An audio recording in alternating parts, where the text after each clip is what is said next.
करते, प्रभु नाम का सुमिरन नहीं करते हैं, केवल माया में आसक्त रहते हैं, तो यह माया हम आपको ऊपर उठने की वजह रसा तल की दल दल में सीधा ले जाते। तो भगवान के भजन में हम आपका मन कब लगेगा? ठाकुर अनुकूल जी महाराज की वाणी में है, छाड़ो रे मौन भवेरो आशा, भव में संसार, छाड़ो रे मौन भवेरो आशा, अधर्म कुकर्म छाड़ो रे, जय राधे राधे कृष्ण कृष्ण गोविंद गोविंद बोल। जब हम आप अधर्म कुकर्मों का परित्याग करेंगे, झूठ चोरी नशा हिंसा व्यभिचारी पंच पापों का परित्याग करेंगे, तभी हम आपको उस भगवान के भजन में आनंद लगेगा, तभी हम आपको भगवान के भजन में मन लगेगा। नहीं तो बस तन को हम संतों के सानिध्य में बैठा तो देते हैं, मन हमारा संसार में रमण करने के कारण हमारे संत महापुरुष कहते हैं, मन तो रमे संसार में तन साधु का संग, तुलसी यही वियोगते नहीं लगा हरि का रंग। यही कारण है हमें हरि का रंग नहीं चढ़ता। हम जीवन में हरि रंग को चढ़ाना चाहते हैं और अपने बिगड़े हुए कर्मों को हम बनाना चाहते हैं, तो हमें संतों के सानिध्य में आना और हम आपको शिक्षा लेनी है कि जब भगवान श्री राम को उनके कर्मों के फल ने उन्हें नहीं छोड़ा, तो फिर हम किस खेत की मूली है जो हमें छोड़ दे। इसलिए इस कर्म फांस से बचना चाहते हैं, तो हमारे संत कबीर साहब कहते, गुरु की यह भक्ति कटे जम फांसी। गुरु की भक्ति में वह शक्ति है जो जम फांस को भी काट देते।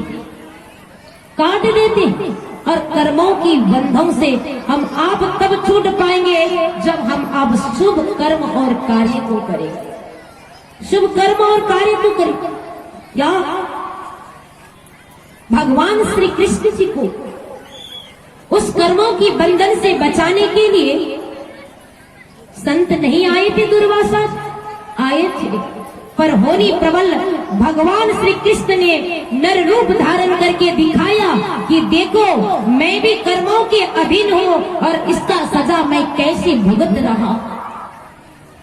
त्रेता युग में जब श्री राम जी बन के आए, जब बाली को छीप के प्रहार किया, बाण चलाया, जब बाली के सीने को छेद किया, तो श्री राम जी सामने पहुंचे। बाली ने कहा, भगवान मेरे भाई के साथ मेरा दुश्मनी था, आपने अपना मित्रता का हक निभाया है, पर युद्ध ही करना था तो मेरे सामने आके युद्ध करते, पर आप व्याधा की भांति छिप के युद्ध कर मेरा शरीर में प्रहार किया है, इसका बदला तो मैं आपसे अवश्य लूंगा।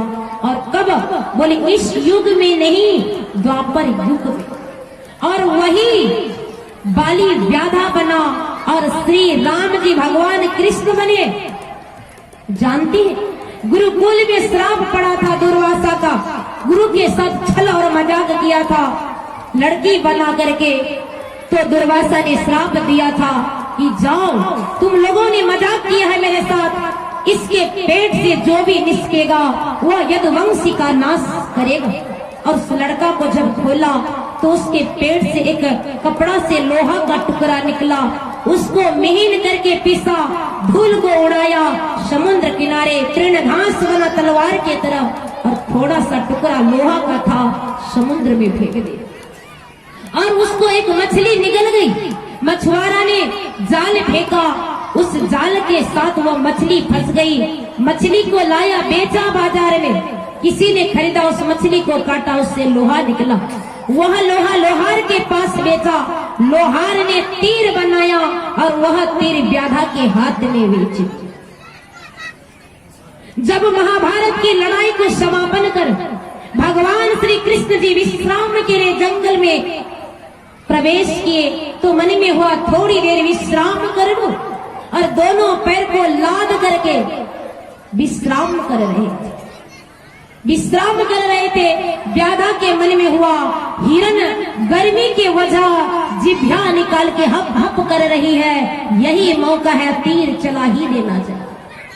भगवान श्री कृष्ण जी का पूरा शरीर वज्र था, पर भगवान के तलवा कोमल क्यों रह गया था जानते? दुर्वासा ने श्राप दिया था, पर उस श्राप से मुक्ति दिलाने के लिए भी दुर्वासा ऋषि द्वारिका आए थे। भगवान श्री कृष्ण ने अपने गुरु दुर्वासा ऋषि का स्वागत सत्कार किया। सोने के बर्तन में 56 प्रकार का व्यंजन परोस के दिया था, पर दुर्वासा ऋषि ने भोजन ग्रहण नहीं किया। बोले पहला मुझे घुमाओ पूरा द्वारिका, जब घूम के आऊंगा तभी मैं भोजन करूंगा। भगवान कृष्ण ने रथ मंगाया, घोड़े मंगवाया। दुर्वासा ऋषि कहते रथ तो तूने मंगाया पर घोड़ा नहीं। घोड़ा की जगह में एक तरफ रुक्मणी, एक तरफ कृष्ण तुम रहो और मैं रथ में बैठूंगा, पूरा द्वारिका घूमूंगा, तब तेरे घर में मैं भोजन ग्रहण करूंगा। तो एक तरफ भगवान कृष्ण, दूसरा तरफ रुक्मणी कंधे में लाद कर पूरा द्वारिका घुमाने लगे। जहाँ झुक जाते थे वे कहाँ दुर्वासा ऋषि घोड़ा का प्रहार करता था। कंधे से लहू लहान है, खून की धाराएं बह रही है, फिर भी भगवान कृष्ण जरा सा उब नहीं कर पूरा द्वारिका घुमा कर लाया। दुर्वासा ऋषि कहते हैं केले के पत्ते में मुझे भोजन परोस के दो। 56 प्रकार का व्यंजन परोस के दिया। भगवान कृष्ण बड़ा खुश है। दुर्वासा ऋषि भोजन ग्रहण कर रहे हैं, थोड़ा सा भोजन छोड़ दिया। कहा हे कृष्ण, मैंने तुम्हें जो श्राप दिया है उस श्राप से मैं आज तुम्हें मुक्त करने आया हूँ। जाओ सारे वस्त्र को कक्ष में जाके उतार लो और ये प्रसादी पूरे शरीर में रगड़ लो, तुम्हारा शरीर वज्र हो जाएगा, फिर तुम्हारी मृत्यु नहीं होगी। भगवान कृष्ण उस प्रसाद को लेके गए, पूरा शरीर में लेप करके वस्त्र धारण कर अपने तलवा में लगाना ही चाहते थे। तब तक रुक्मणी आकर हाथ पकड़कर भगवान से पत्ते छीन के फेंक देती, कहती गुरु प्रसाद को चरणों में रगड़ना उचित नहीं। भगवान का पूरा शरीर वज्र की तरह तो हो गया था, पर भगवान के चरण पादुका कोमल रह गया। और महाभारत की लड़ाई को समापन कर जब विश्राम के लिए बैठे थे, पैर पे पैर लाद कर उसी समय व्याधा ने तीर चलाया और भगवान के कोमल पादुका में उस तीर को छेद किया और भगवान श्री कृष्ण जी अपने पार्थिव शरीर का परित्याग कर ब्रह्म लीन। भगवान ने दिखाया, देखो मैंने त्रेता युग में पाप किया और द्वापर में इसका फल भोग रहा हो। हे संसार के लोगों, यदि तुम लोग भी ऐसे ही गुनाह करोगे तो ये कली काल है, कली युग में बदला नहीं होगा। हमारे संत महापुरुष क्यों कहते हैं अहिंसा परम धर्म, कि हिंसात्मक कार्य को मत करो। आज आप बकरी काट के खाओगे, कल आप बकरी बनोगे, बकरी मनुष्य बनेगा, वो आपको काट के खाएगा। इसीलिए सदगुरु की अदालत में आप फैसला कर लो कि न आज के बाद मैं खाऊंगा न काटूंगा। जब आप किसी को काटोगे नहीं, किसी का मांस खाओगे नहीं, तो फिर आप भी बकरी कबूतर नहीं बनोगे, फिर आपकी भी कत्ल नहीं होगी। इसलिए हमारे गुरु महाराज कहते हैं खान पान को प्रथम समारो, तब रस रस सब अब गुण मारो। हमारा खान पान सुधर गई तो हम आपका जीवन सुधर जाएगा, जीवन सुधरा तो समाज सुधरेगा, जहाँ समाज सुधर गई तो देश सुधर जाएंगे। और देश की खंबा जब मजबूत हो जाए तो फिर देश की खंबा को कोई हिला नहीं पाए। इसीलिए हमारे संत महापुरुष कहते हैं, हे संसार के लोगों, शुभ कर्म करो, शुभ कर्म से सुख मिलता। बहुत सारे लोग कहते मैं छिप के पाप करूंगा, कौन देखेगा? अरे सच्चाई छिप नहीं सकती है, सच्चाई छिप नहीं सकती है। बनावटी के असूलों से खुशबू आ नहीं सकती है, कागज के फूलों से।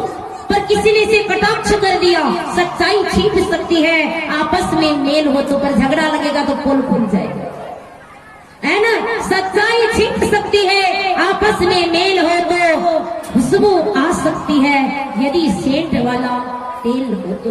पर पाप और पारा को आज तक कोई हजम नहीं कर पाया। कहते खैर खून खांसी मैर प्रीत मदपान, रहमन दावे ना दवे जानत सकल जान। कोई कहा खून कर दे किसी का, किसी के साथ किसी को दुश्मनी हो, प्रीत हो, मदपान सेवन कर ले, खैर खून खांसी कर ले,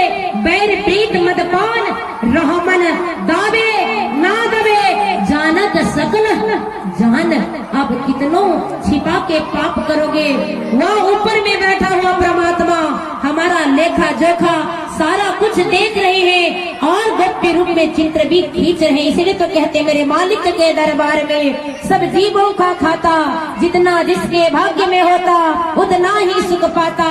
क्या योगी क्या संत गृहस्थी, क्या राजा क्या रानी, प्रभु की पुस्तक में लिखी है सबकी कर्म कहानी। धर्मराज जब लेखा मांगे सिर धुन धुन पछताता।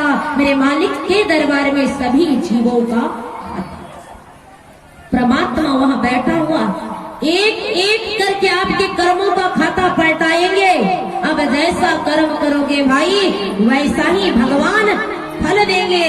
इसीलिए हम आप अच्छे कर्म करें जिससे हम आपको सुख मिले और अच्छे कर्म करने की शिक्षा हमें संत महापुरुष प्रदान करते हैं। तो हम संतों के सानिध्य में आए, सत्संग को सुनकर सदगुरु की सदयुक्ति को सीखकर यदि ध्यान भजन करते जाएंगे तो हमारा मन कहेगा कि हमें पाप करना नहीं चाहिए और इस मन को रोकता जाएगा और हम आपसे जो अकर्म होता है वो छूट जाएगी। शुभ कर्मों से जीवन सुखमय होता है। बोले प्रेम से श्री सद्गुरु महाराज की।